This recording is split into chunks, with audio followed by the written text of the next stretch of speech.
Welcome to the Serious Sarcasm Podcast. My name is Jay DeRozier.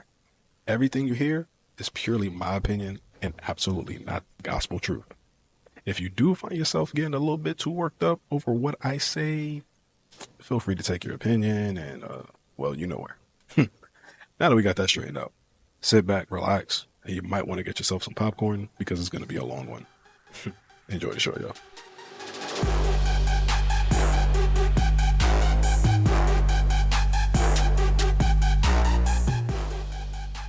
What is going on? My name is Jay DeRozier. Welcome to the Serious Sarcasm Podcast here on the Jay DeRozier Media Network. Ladies and gentlemen, every week we are always joined by none other than the voice of God, the podcast Dr. Phil. What up? How you doing today, man? Hey, man, I'm good. You know, good. Another good Friday. I guess Saturday for the listeners out there. Just a good damn weekend. It's a good weekend. You know what I'm saying? You know what I'm Yes. saying? Working hard. We working hard out here. Absolutely. That's the only mode I know. Yeah, man. I Hard mean, mode. can't be half-assing it. You know what I'm saying? Half-stepping. No. Ain't no such thing as halfway crooks. Nope. Always Super Saiyan. Ladies and gentlemen, this episode is going to be jam-packed, so please sit back, relax. If you enjoy listening to my voice, you're really going to enjoy this episode. Phil's going to chime in, of course, like he always does, and we always love it for it. Phil, when I get to a certain part of this episode, this is going to be one of those episodes where if you go on a rant, I'll just shut up and let you go off. Okay. Going to be utterly honest with you, all right? All right. All right, so, ladies and gentlemen, we're going to start this episode off first with a bit of, not bit, but it is somber news. We do want to send our thoughts, prayers, and condolences to none other than the late, great Irv Gotti and his entire family. If you don't know who Irv Gotti is one of the staples of the hip-hop community. He was instrumental in getting DMX signed to Def Jam, getting Ja Rule and Murder Inc. records off the ground. He was instrumental in Jay-Z and Dame Dash and Biggs signing their contract with Def Jam as well. Shout outs to Rockefeller. Who else was signed to Irv Gotti? Ashanti. Irv Gotti's just Irv Gotti was one of those. He definitely earned his keep there. Oh yeah, for sure. He definitely earned his keep at Def Jam for sure. He did his thing, man. I think he's one of that short list of executives / producers in hip hop who really left their mark on the culture. You think of a Jay-Z, Irv Gotti, Russell Simmons, Dr. Dre. I guess Eminem to a certain point, because Eminem was an executive for a little bit at Shady Records and Aftermath as well. So Yeah. Master P. Shout outs to the great people at TDE and Top Dog. So to Irv Gotti and his family, man, we want to send you nothing but well wishes. Rest in peace to Irv Gotti, late great. All right? Yep. All right, you ready to get with the shits? I'm ready to get with the shits. All right, let's talk about the Grammys, y'all. Oh. All right, so today is Friday. We're recording this, so it'll be Saturday when you guys hear this. So, of course, it's been almost a week since the Grammys happened, so you've heard every thought, opinion, concern, contradictory statement, and nonsense in the past 6 days, 7 days since the Grammys happened. But guess what? It's time for me to talk my shit. Let's go. All right, so first and foremost, I guess we're going to go in the correct order of timeline. So let's start with the red carpet, right? Okay. Phil, did you see what happened with Babyface? No. All right, so Babyface was being interviewed by the Associated Press, which Okay. is, obviously, as we all know, is AP. Yeah, AP is one of the most trusted news sources on earth. Yep. And he was being interviewed on the red carpet. And in the middle of him answering a question, one of the young ladies who was interviewing him kind of like shushed him away and interrupting him to interview Chaperone. Chaperone is obviously a new artist in the music industry, and Chaperone actually won Best New Artist this year, by the way. Never even heard of him. Her. See? See? Never even heard of her. Sorry. But no, they pushed him. I'm gonna say they didn't literally push Babyface out the way, but they literally basically fully disrespected Babyface to interview this new artist.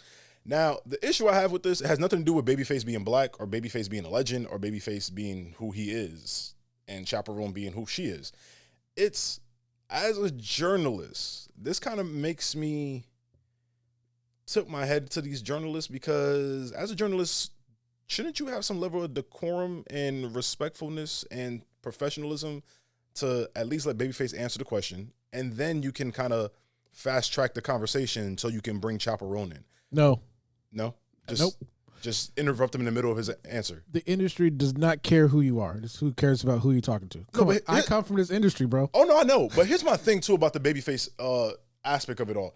Babyface is literally a living legend. He is. He's written over, I read the stat, it was like songs. over 160-something top 10 songs of all time.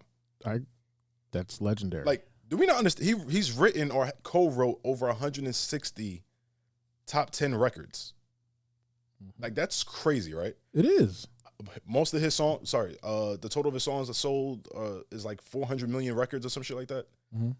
It's ridiculous how great Babyface and how amazing he is. So to shush him away for a new artist on top of that, it's kind of like, yo, what the fuck is going on? I get what you're saying, but they are told to do that. I don't know. I disagree. I mean, no, you're right, because you worked for ESPN at one point for a long period of your life, so you know. Because if we let's say we were interviewing Pete Rose, right, when he was alive, he was an absolute legend. Yeah. But if Shohei Ohtani comes walking up, you better damn get the interview with Shohei. Okay, I can understand that. You know what I'm saying? But there's a certain way to go about it. You know what I'm saying? There is, but like I said, people don't care about who's interviewing. They care about what's being said. But this is how I know. This is how I know those two young ladies fucked up bad.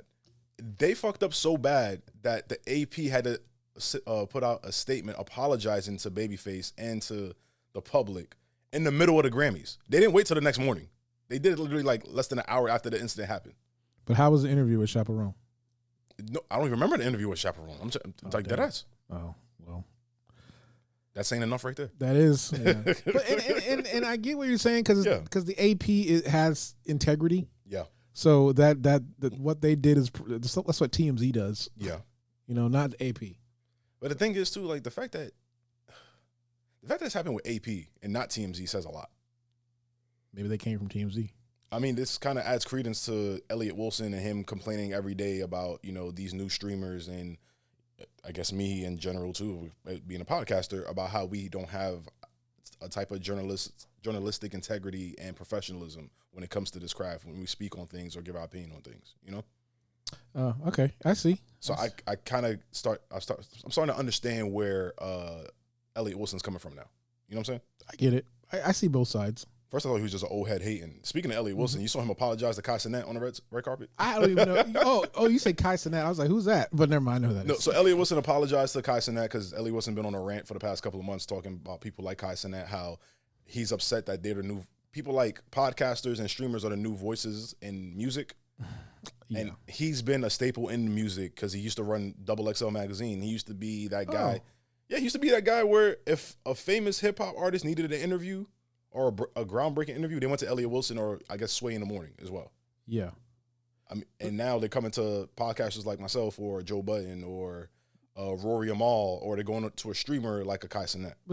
But everybody you mentioned is not an overnight celebrity. They're not overnight. That's true. They've been, just because it'll take them 15 years to be an overnight celebrity. You know what I'm saying? Yeah. And so that point of view is just skewed. And also it means that they're a dinosaur. You have to adapt. Exactly. Just because you fail to adapt, that's your fault, bro.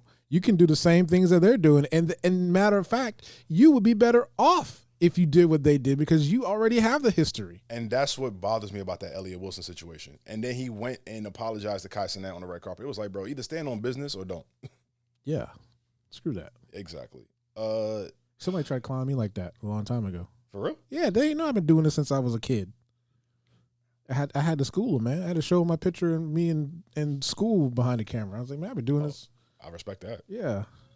Do you want to talk about Kanye's wife? And how she had the yitties out? Why didn't you send me that picture? Why would I send you a picture of a naked woman to put on a podcast? Because it wasn't blurred out on TV or anything else. I'm not going to send you a picture. She had on sheer. It was close. I'm not going to send you a picture of Kanye's naked wife to put on my podcast. Is this like a Blink Twice episode? Like, does she? I was going to ask you, like, yo, do you feel like she's in trouble? Yes. Like, we're sarcastically speaking right now, but do you feel like she's in trouble? Because something's wrong. Something's wrong here. Yeah, something's wrong. Like, I mean, she got a nice, very, very beautiful body, but damn, I don't think I've ever seen her wear clothes. Thank you. I agree. The first time I ever seen anything of her, I think she had dyed her eyebrows and she was sucking Kanye's dick on the boat in the middle of Italy. Is she with Kanye's whole ass out? Is she human? I'm pretty sure she is. You sure she's human? I'm pretty sure she is. Okay. Where does she come from? I don't know. From the Kim Kardashian lookalike factory? That's what I'm saying. She's not real, right?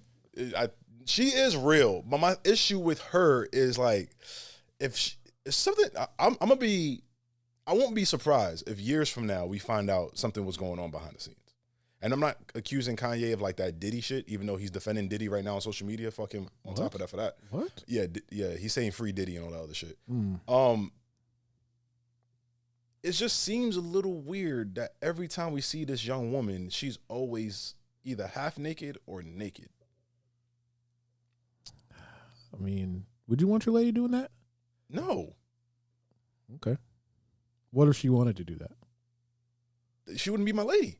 Okay, all right. I don't know, man. That's not even me trying to be like on some machismo shit or some toxic masculinity shit. It's just like, I don't see. There's a reason why when you buy Oreos, they come resealable.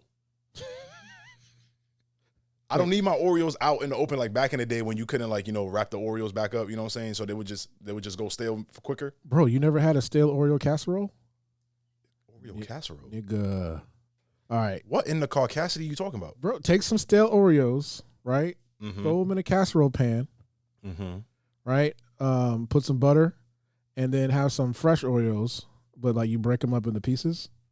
So you like layer it, and then you put some whipped cream on after you put it in the oven for a little bit. Phil, that is the most big back shit you have ever said on this podcast. Diabetes type 4, nigga. Yeah, I'm saying that's diabetes in the pan, literally, bro. Don't give a siren for that, dog. That was the most big back shit you ever said in your life, bro. Stale Oreos are good. No. We are not poor anymore. Even though Trump wants to keep us struggling, we are not poor. All right. Okay. We got money to buy fresh Oreos.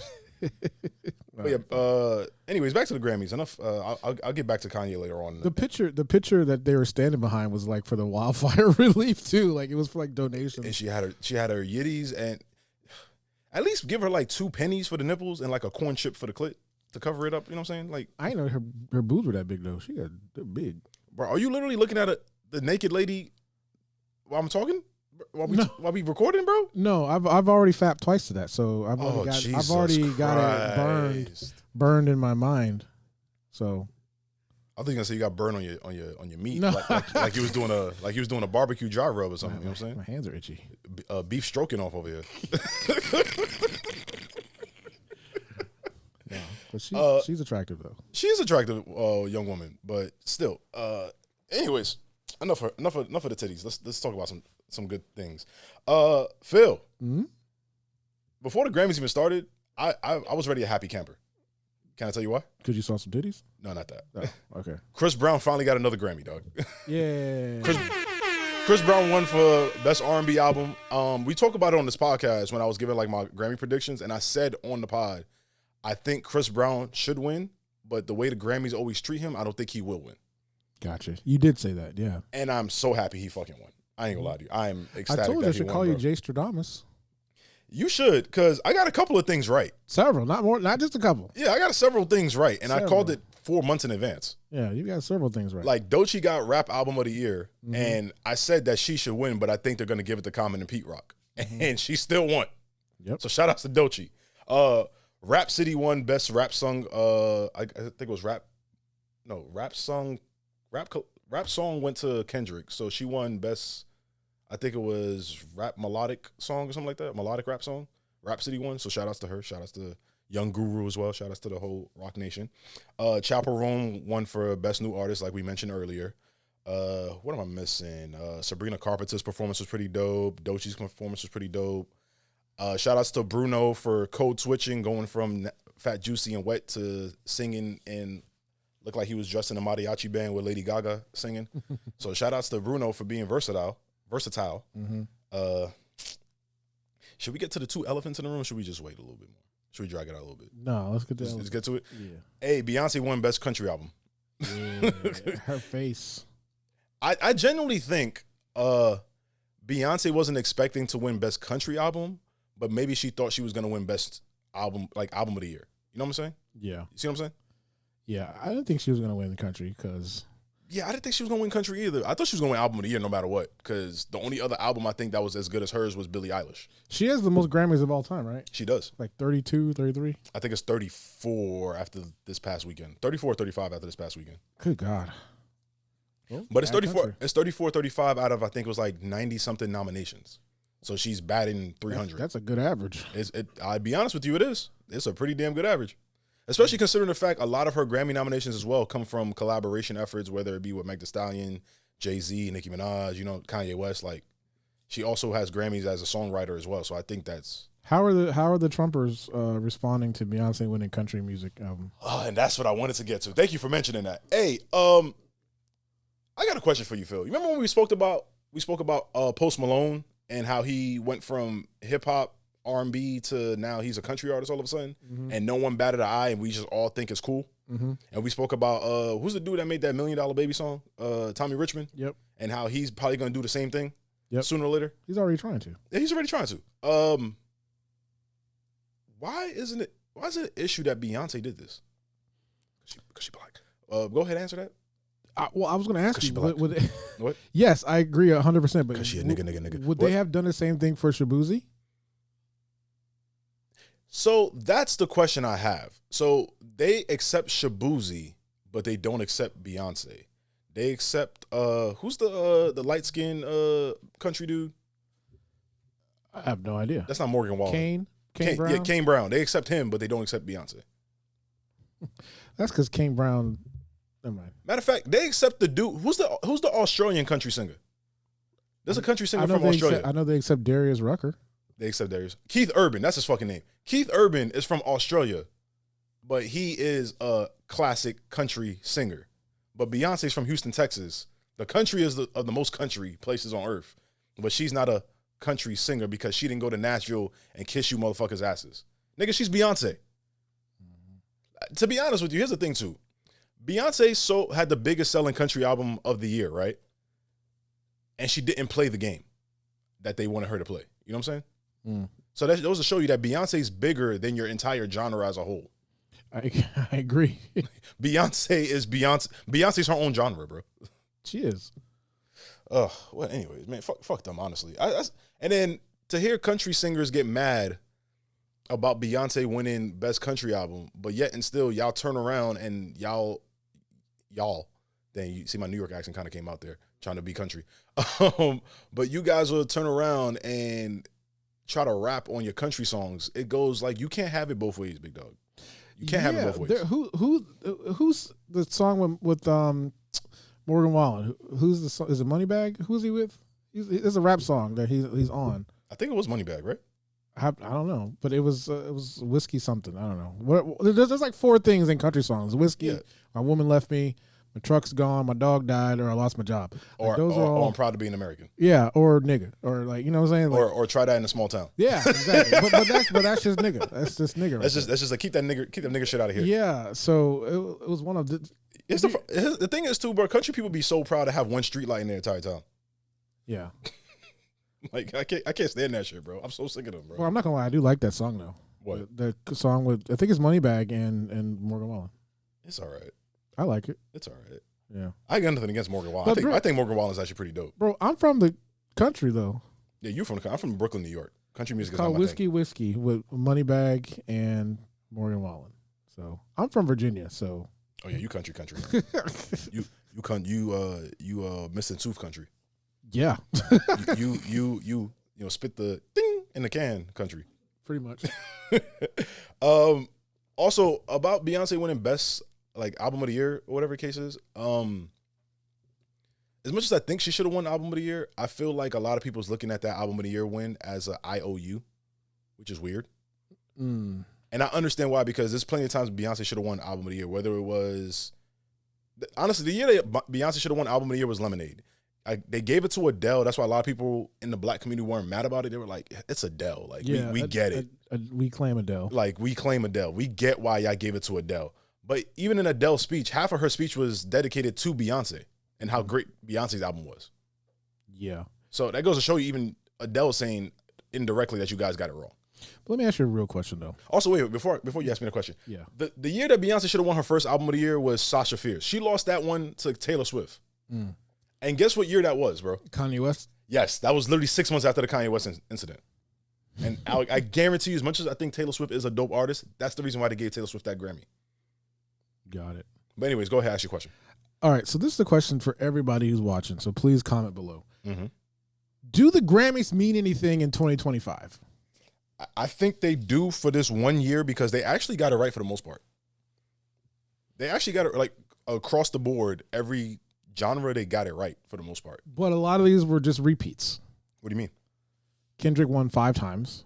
As he should have. Right? Yes. The only other song that was as big as Kendrick is Shabuzi's bar song. Yeah, but I'm saying what's the gain from this if they've already won several before? Like, can you get even more famous? You know what I'm saying? Oh, okay, like, I see what you mean though. I see what you mean now. Okay. I mean, in a sense, you can because I mean, Sabrina Carpenter won her first Grammy. Doechii won her first Grammy.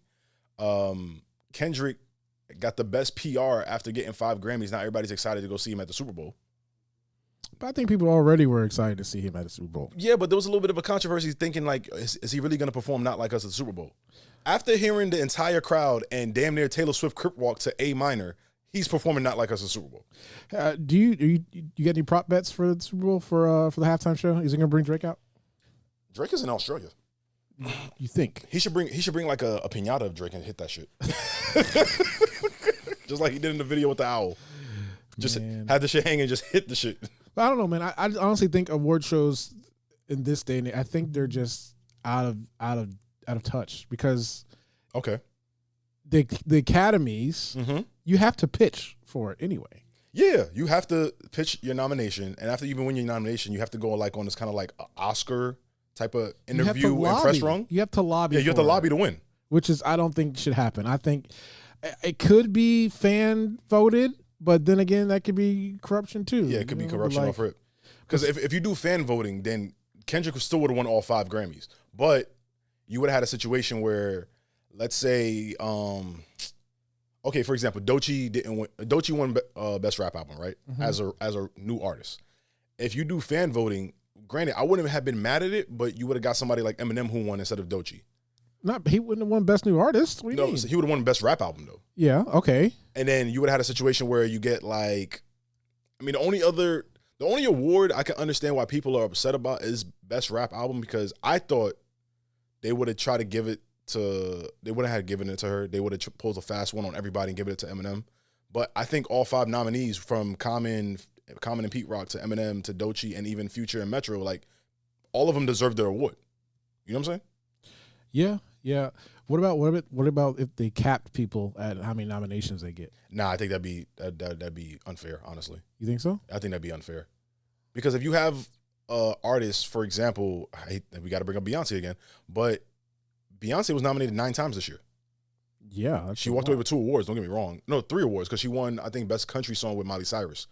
But Beyonce was nominated 9 times, multiple times in the same category. Kendrick nominated 6 times. He nominated twice in the same category. If you have 2 great songs in a certain category, you deserve to get a nomination for both songs. You know what I'm saying? I agree. Maybe cap at 3 nominations. You think so? Maybe. I don't know. But then you leave yourself a situation where, let's say you had the song of the year and you also had the best album. Now you can't even submit for your specific category. So let's say, well, then you have them choose. Let's say in Beyonce's case, let's say she goes, okay, I got nominated for Album of the Year, Country Album, and Best Country Song, but I can't get nominated. Let's say I did a feature with my husband Jay-Z, I can't get nominated for Best Rap Song Performance or Collaboration because I already submitted for 3 other, categories. You see what I'm saying? Yeah, I get it. But I don't know. I feel like the Grammys have kind of lost its luster along with the VMAs, along with the Oscars, along with all the award shows. To be fair, the VMAs lost their luster a long, long time ago.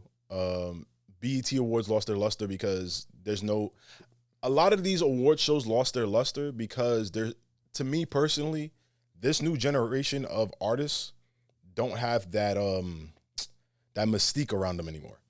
Yeah, because they're all exposed. Exactly. The last artist who really has that mystique right now, I guess, in my generation, is literally The Weeknd or Kendrick. You don't really hear much about their personal lives. Yeah, You know what I'm saying? and plus they don't really make a lot of music videos anymore. No, they don't. Or they make music videos that are shot from an iPhone that was kind of like fast track edited, and it's a kind of microwave, pizza roll in the microwave type of music video, which is real quick, and it's like, okay, quick satisfaction. There's no deep input. Yeah, Or we need Hype Williams back. Nah, I'm good. I'm good. Give me Lil X. Lil X used to make great music videos. Yeah. Or what's the dude that used to make the videos for 50 Cent and Ludacris? Chris Robinson. Okay. And Chris Robinson used to make great music videos as well. So yeah. And granted, the music video take you have kind of leads credence to everyone when everyone's complaining about how trash music videos were in the 2010s for the most part. Because you would get a real invested music video like a Nicki Minaj video, and then you turn around and you got somebody who just shot a music video in their bedroom, and that video got the same amount of views as Nicki Minaj. What was that white kid drill rapper? What was his name? Slim Jesus. Yeah, him. Like video like that. Yeah, so the fact that video can get the same amount of views as a Nicki Minaj video that got, a $300K production budget, if I'm the record label, I'm like, I'm not giving you $300,000 to shoot a music video if I just seen this kid shoot it off an iPhone 4S that still got a home button on it, and he has the same amount of views you do. Fuck that. Hey, that's what Papa Duck told me. He said they don't spend a lot of money on music videos anymore. They don't. There's no reason to. It's like, hey, everybody come to the set. I'll leave some pizza out for you guys to eat on break time, and let's get this done. Yeah. So, I mean, it is what it is, right? Yeah. That's the music industry. You want to shoot a music video? I'm good. Oh. What video? What am I gonna rap about? I don't know. We can just do one. I'm gonna rap about my debt. Okay. How much? Well, it's not as much as yours. Your debt is crazy. Sure. Your debt is crazy. You know that song like "Ain't no mountain high enough, ain't no valley low enough." Mm-hmm. You in the valley and that mountain's high. Okay. Messing with you, bro.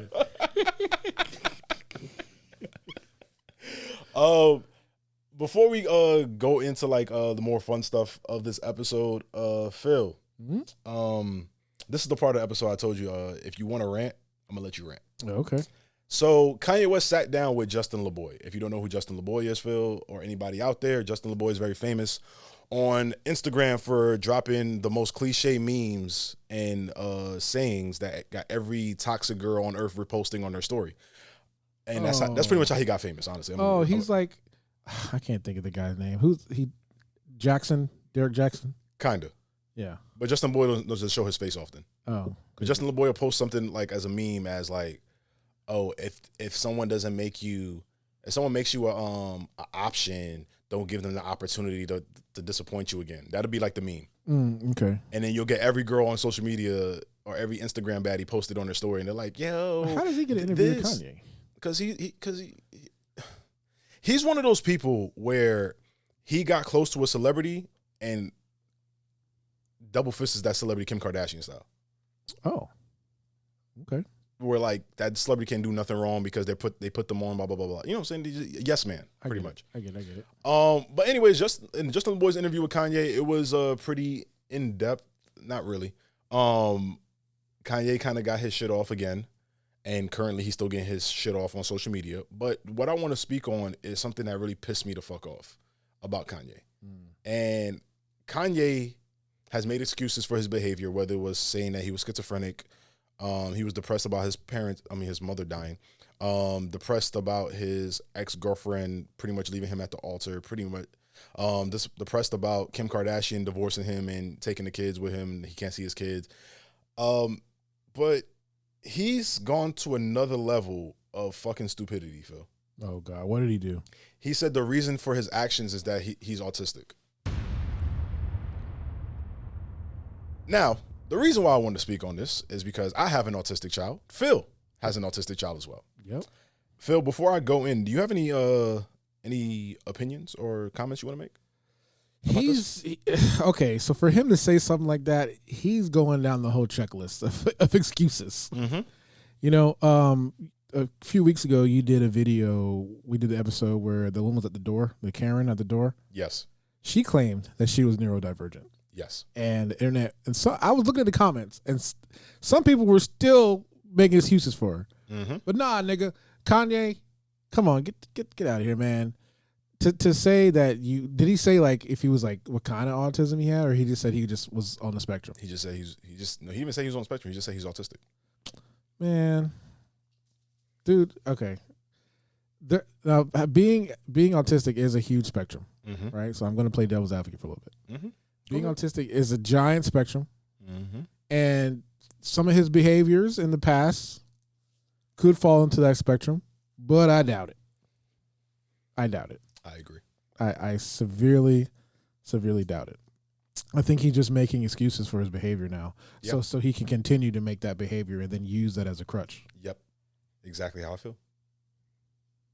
Is that all you got to say? That's it. That's it? For now. Kanye West, you were the biggest sack of shit that God put on this earth. Let me explain why. Number one, we let you, as a black community and hip-hop community, we let you slide with the George Bush thing because we all agreed, right? Everyone in this room agreed with the George Bush thing when Kanye said it, right? Yep. We were all on the same page. We let him slide with the Taylor Swift thing because we all kind of agreed with it, and the VMAs kind of agree with him too because Beyonce didn't win Best Female Video, but later on that night she won Video of the Year. So the VMAs kind of agree with Kanye, so we let Kanye slide about that, right? When Kanye went out of his way to alienate black people by wearing a Make America Great hat and meeting with Donald Trump, calling Donald Trump daddy pretty much in the Oval Office, while Kanye was sitting next to his actual father next to him and saying Donald Trump is like his father, or he is his father, to the point where Donald Trump don't fuck with Kanye no more after that shit. Because even Donald Trump was like, yeah, we can't have this nigga around. This nigga crazy. Yeah. This nigga a little weird. He had the White Lives Matter shirt. Yeah, he had the White Lives Matter shirt. I didn't even get to that yet. Oh, yeah, the White Lives Matter shirt. Like, there's a list of things that Kanye has done over the past 2 decades that we all have made an apology for. Me included. I'm not absolving myself from that. I've always been the person of, yeah, but the music is great, yo. The music is fire. Like, yo. But guess what, dog? Something that, I hate to bring this to sports, but something that Shannon Sharp always says all the time. They will tolerate you as long as the production is at the same level or above it. Oh, yeah, 100%. Guess what, Kanye? Your production, your music output is trash for the past 2-3 years now. Yeah. Actually, longer than that, I'm going to be real with you. J. Cole called it when Life of Pablo came out. Life of Pablo was a great album, but Kanye as a rapper himself on the album, trash. There were 2 songs on Donda that I liked. Donda was a great project to me too, but I loved everybody else rapping on Donda than Kanye. My favorite song on Donda is Off the Grid. That's because 504 and went on like a 2-minute crusade going off on the track, and then here comes Kanye. I try to keep it clean, but it can get messy. They playing soccer in my backyard. I think I see Messi. Nigga, shut the fuck up. What's the whoopity doop? What song was that? What was that? I think that was that Life of Pablo? I think it was Life of Pablo, right? Because Drake wanted the beat. Oh yeah, well he gave Drake the beat, and then a month later, when Drake after Drake made the song on the beat, he heard the album. He was like, "What the fuck?" So that wasn't was that Life of Pablo? Or was that the I'm Bipolar album? Didn't he make a Black Skinhead too? Black Skinhead is actually a good song. I ain't gonna lie to you. Okay, I actually like Black Skinhead. Okay, the only thing I might say that could verify his autism could be his music production, though. You know what I mean? Wouldn't okay, I agree with that. But then it kind of combats that because a lot of people who are autistic suffer from epilepsy, and half of Kanye's videos are epileptic warnings. That's why he always has glasses on. Yeah, it kind of makes sense. And that mask. It kind of makes sense on that. Bro. It kind of you got me there. I don't know, man. Me there. It's so weird. We talk about special needs and diseases and disorders and all that stuff. Yeah, it's a fine line because you don't want to do what we as a people did to Chadwick. Remember? I know what you mean by we as a people. I'm talking about black people, man. Black people were clowning Chadwick. I tell you this all the time. When Chadwick passed away, Chadwick passed away a week after I was cancer free. So I felt some type of way about Chadwick passing away. Cause I tell you this all the time. Chadwick was literally my favorite actor of all time. But nobody knew he had cancer until he died. You're right. So nobody did. So everybody was clowning him. You're 100% right. I'm not arguing that point. But I felt a different type of like heartbreak when I found out that Chadwick died from cancer, knowing that I just got a cancer-free bill of health. Yeah. And I wasn't one of those people that made fun of Chadwick. I knew something was off. I was like, either he's getting ready for a role or something's off with his health. when I saw that video of him, telling people to get tested for COVID and take the vaccine and all that shit, right? And trying to stand in solidarity with the rest of the Marvel actors. So I get where you're coming from, but at the same time, Chadwick didn't have a history of bullshit leading up to this statement by Kanye. Correct. You see what I'm saying? Yeah. That's why Chadwick gets the grace, even post-posthumous, he gets that grace that Kanye doesn't get now that he's alive. See what I'm saying? Mm-hmm. I get you. I genuinely think Kanye is a piece of shit for this, bro. Like, I apologize for my son's behavior sometimes in public because he'll do something I'm kind of like, I'm sorry, like, he's autistic, like, but I can't stand for this, bro. I can't stand for this. Fuck Kanye. Honest. And anybody who knows me personally knows how much that hurts me to say. Even though I don't know the nigga in real life. I've met Kanye one time in passing, and that's it. So are you done listening to his music? I might be. Really? I might be. So what about? And that sucks for me to say because my favorite, though. but my favorite Kanye album is My Beautiful Dark Twisted Fantasy. Yeah. That album came out my junior year in high school, and I remember playing that damn album so much to the point where the CD had scratches on it. I couldn't play it no more. Yeah, no, that's a great album. I love that damn album. So I know. Are you retiring it now? Yeah, I'm gonna have to. Really? I'm gonna have to. Wow. Bro, do you understand how big of a Kanye fan I am? Like, bro, Kanye has a song on his first album. It's called Last Call. And it's not even a song. It's a 15-minute track where he just rants about basically his upbringing, his career to the point where he finally got the College Dropout album, right? Jay-Z's on the album. He tells stories about No ID. He tells stories about Jay-Z. He tells stories about his mom, his dad. And it's a 9 to 15-minute long track. I encourage you to listen to it. I know that entire track word for word. Really? I know his entire speech on that track word for word. Well, then that's a music video we can do. No. Oh, damn it. No. But it's fuck Kanye, bro. And fuck him. And as an autistic parent, or a parent of an autistic child, fuck you with a puzzle too. A puzzle piece as well, though. Blue puzzle piece. Blue puzzle piece, my guy. Fuck you with a blue puzzle piece. That's exactly how I feel. And I'm standing on big business on that, bro. Anyways, Phil, we got 2 more things to talk about before we head out. I know you're not a big sports fan, even though you worked at ESPN for a long time, which is weird. Yep. I don't understand how you worked for ESPN that long and you're not a sports fan at any capacity. You ever been overexposed to something you just don't want to do it no more? Like, you ever eat the same food every day? Yeah, titties. That's why I don't care about Kanye's wife's titties on the damn red carpet. Okay. All right, let me stop. But it's just something that drains you every day. I get it. For years and years and years and yeah. I get it. Yeah. I will watch sports, but I'm not like into it like I had to be for a job. I think that's how I felt about anime. Because growing up, like, I was exposed to anime real young with Yu-Gi-Oh! and Pokemon, obviously, and then growing into Dragon Ball Z and Inuyasha, like all these other things. I think that's why I got sick of it in my teen years and my young adult years. I'm getting back into it now as an adult, but yeah, I see what you mean. Yeah, I see what you mean wholeheartedly. But the NBA kind of shook up. Like, it was like a grand rapture of players going to different teams, and none of them came to the Orlando Magic. But we go to I'll get on my soapbox about that on a later date. Luka and Anthony Davis switched teams, which is weird. Yeah, I heard that was pretty big. Can I be honest with you, man? What's up? There's more to that story than I think that's being let on. I mean, I even think I know about that. Yeah, because you trade a player at 25 years old. I think he turns 26 very soon. But 25 years old, he is a top 3 player in the world right now. Like, sorry. The top 3 players, I love LeBron, but it's probably Jokic, Luka, and Giannis, or Jokic, Luka, and Anthony Edwards. Sorry, excuse me. Right? So to trade a player for basically Anthony Davis and a bag of Skittles doesn't make any sense, especially when I just saw 6 months ago Mikal Bridges, who's a good player, not on the level of Luka, get traded for 4 draft picks.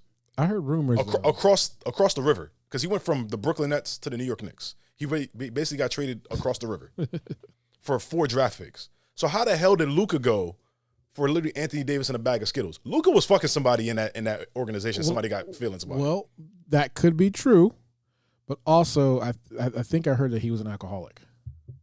I heard that too. So the Mavs knew something. They knew something. Mm-hmm. You know how when you like, let's say you're a car dealer, and, Yeah. and so you get a car that's like, oh, we need to just the transmission's going out. Let's sell it. You sound like you ever seen the movie Matilda? Yeah. Remember when Danny DeVito used to run the odometer back? That's what you sound like right now. Yeah. Because like they said, he's like the second heaviest player now in the league. Hey, listen, I saw the video of him getting off that private jet in L.A. He don't look 270 to me. Yeah, but he's also what, 7 foot tall? Or no, he's like 6'6", right? How tall? I think he's like 6'6". Yeah, but still. I mean, you're fair. You're right, because I'm 6 foot and I'm 210, and I don't look it at all. Yeah. So, I get what you mean. But the Mavs knew something, and also AD and LeBron don't get along. You think so? Man, yeah. I don't know. I've never seen that. I don't think they like. I could be oblivious to that, but I mean, but LeBron's best friend is AD's agent, Rich Paul, right? Yeah, Rich Paul. Isn't that Adele's husband? Yes. Okay. Same guy, same exact guy.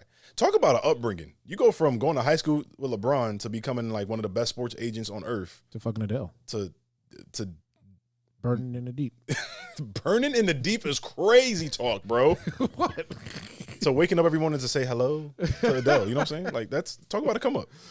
Yeah, all the rumors, man. No comment. What?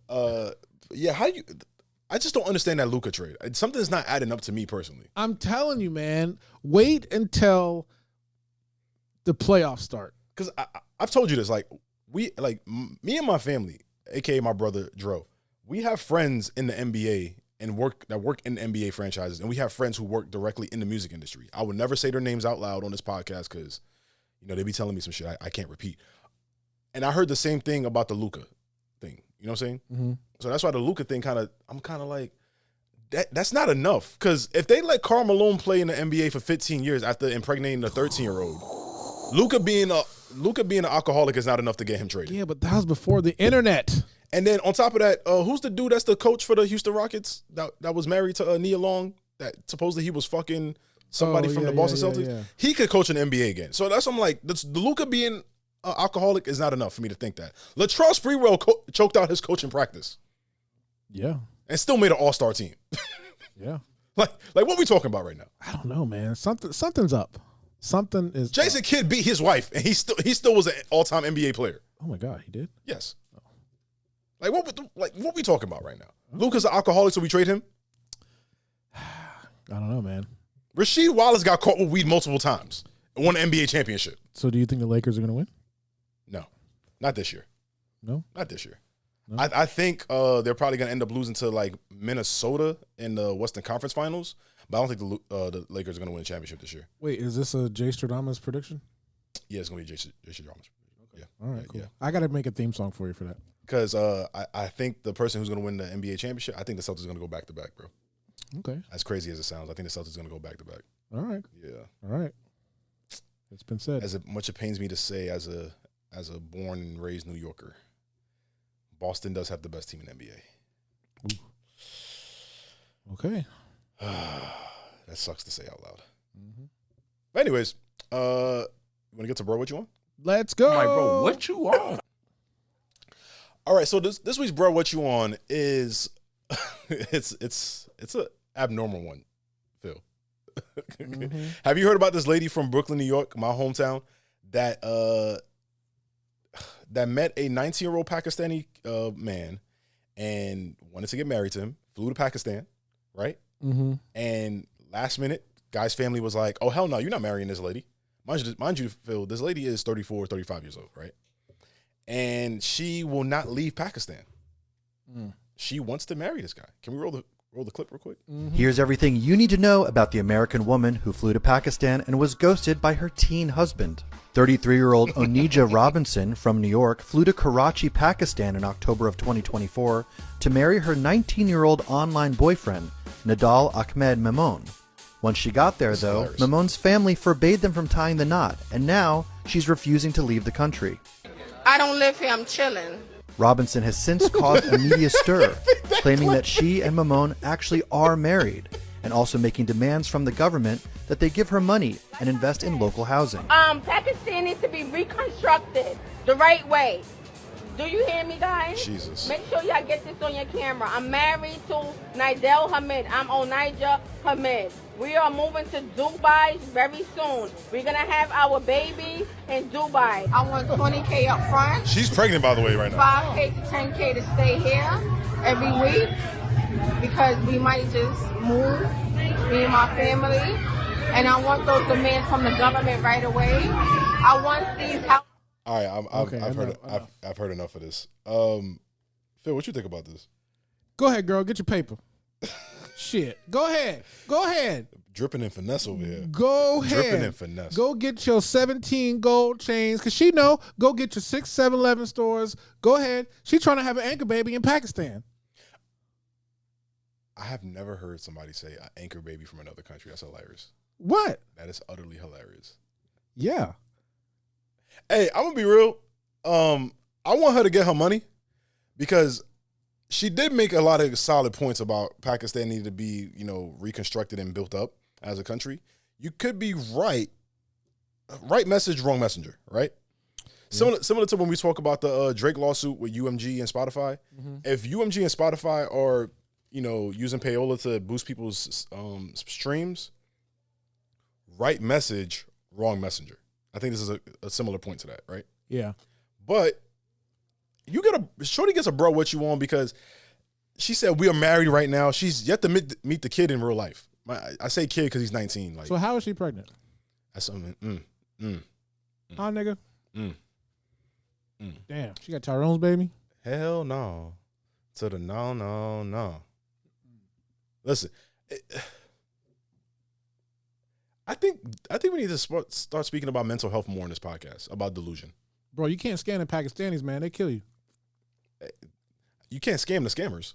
That's what I'm saying. Yeah, you can't scam the scammers. Mm-hmm. I had one of these motherfuckers call me today. Hey, we see you got a virus on your computer. Motherfucker, no. I didn't even open my computer today, bro. How the fuck you get my number? Like, I've yet to open my computer today. So how the fuck you get my number? And you have a Mac, too, so. Yeah, I have a Mac as well. Yeah, exactly. I have a Mac. So, yeah, we want to, do an upgrade on your Windows software. I have a Mac, sir. Goodbye now. You know what's the best videos? Sorry to get sidetracked. You know what's the best videos on YouTube? What? The dudes that be hacking the hackers. Oh, dude, I love them. And scamming it. Those are the best videos on YouTube, bro. Yeah, I love them. Like, I kid you not, if I'm bored on like a day I don't got nothing to watch on a Netflix, HBO Max, or anything like that, I'll just pop in YouTube, you know what I'm saying, watch that on YouTube. Yep. That's the best thing to watch on YouTube. Mm-hmm. But anyways, to Onija Robinson, or whatever she said her new last name is, you get a bro. I'm like, bro, what you on? Phil, anything you want to say before we sign off this week? Bro. Talk to me. Everything is happening very fast. Yes. So many, you need to do 2 episodes a week, almost. At this point, yeah. You know what I'm saying? At this point. So much, and this is a lot of things you didn't even cover in the show that we could have. And we're already almost at an hour. Yeah. It's crazy. And we literally spent the hour on Grammys, Kanye, and NBA. That's crazy. And I still haven't spoken about so much other shit, like Trump on his bullshit. No. I haven't spoken about the Cenat on his bullshit. No. We didn't speak about, even really what we expect to see from the Super Bowl. Well, you know what I think you should do, though? Talk to me. Make a Patreon, baby. I did make a Patreon. I haven't uploaded any videos yet, though. Well, this is the reason what you should do. Shout outs to the Patronies, as what Joe Budden calls them, the Patronies. You know what I'm saying? Okay. But anyways, y'all, this has been another great episode of Serious Sarcasm. My name is Jay DeRozier. On behalf of myself, Phil, and everybody here at the Jay DeRozier Media Network, you guys have a great day. We're signing off.